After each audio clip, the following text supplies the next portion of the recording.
Hello বন্ধুরা, welcome to my channel mom blog এনকেতে তোমাদের অনেক অনেক স্বাগত। আশা করি সবাই ভালো আছো, আমিও ভালো আছি।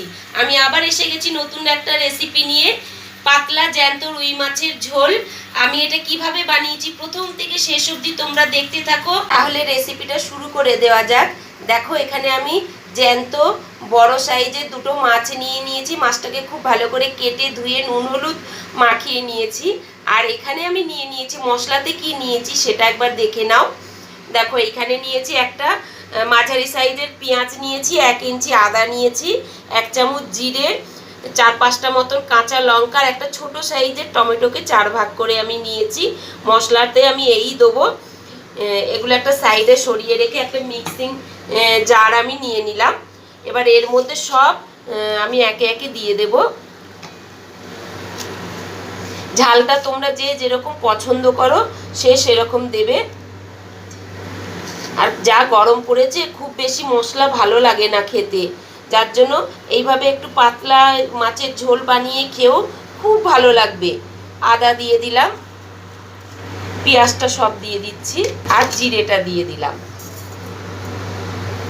এই দিয়ে আমি মশলাটা সম্পূর্ণ করব। দেখো, মশলাটা আমার খুব ভালো করে পেশা হয়ে গেছে। দেখো, এবার মূল পর্যায়ে চলে যাওয়া যাক। দেখো, ওভেনে আমি কড়া বসিয়ে সাদা তেল আমি দিয়ে দিয়েছি কিছুটা। একে একে মাছগুলো সব ভেজে নেব।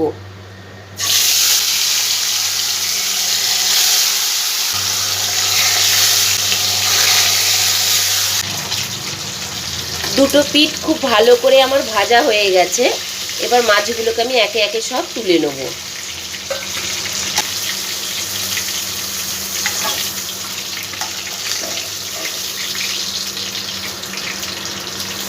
আমি এর মধ্যে আর কোনো তেল দেব না।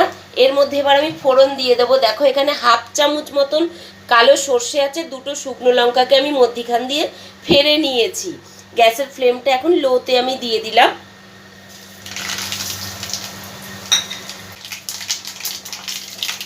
তোমাদের যদি আমার এই অবধি রেসিপি ভালো লেগে থাকে, তোমরা একটা লাইক কমেন্ট শেয়ার করে দেবে। এখনও যারা সাবস্ক্রাইব করোনি তাদের কাছে অনুরোধ রইল সাবস্ক্রাইব করে দেওয়ার। পাশে থাকা বেল আইকনটা কিন্তু ক্লিক করে দিও, তবে আমি নতুন নতুন রেসিপি নিয়ে এলে সবার প্রথম তোমাদের কাছে নোটিফিকেশান চলে যাবে। আর হ্যাঁ বন্ধুরা, যারা আমার ফেসবুক পেজ থেকে দেখছো, পেজটাকে ফলো করে দেওয়ার অনুরোধ রইল।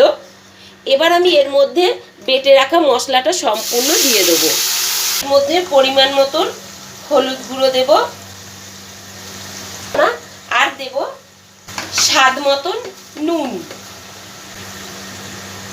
এবার মশলাটাকে আমি খুব ভালো করে একটু ভেজে নেব। যতক্ষণ না তেলটা ওপর দিয়ে ভেসে উঠছে ততক্ষণ আমি মশলাটাকে খুব ভালো করে ভাজবো। মাছের ঝাল তো তোমরা সবাই পেঁয়াজ রসুন দিয়ে অনেকেই বানিয়ে খেয়েছো।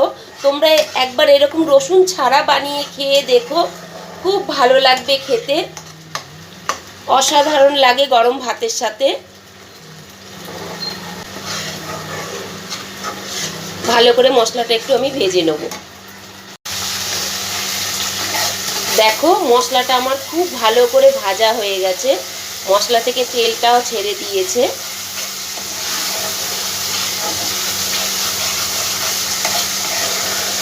আরও 2 সেকেন্ডের মতন আমি ভেজে নেব।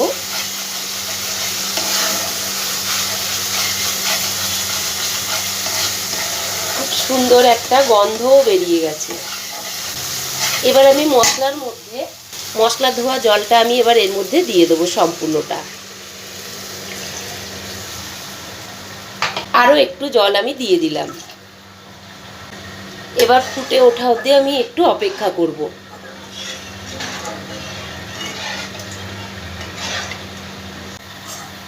খুব ভালো করে ঝোলটা ফুটে উঠেছে।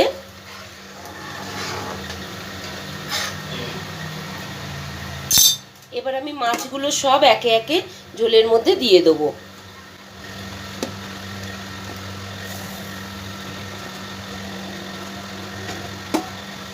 ভালো করে একটু নাড়াচাড়া করে দিয়ে আমি 5 মিনিটের মতন ফুটতে দেবো।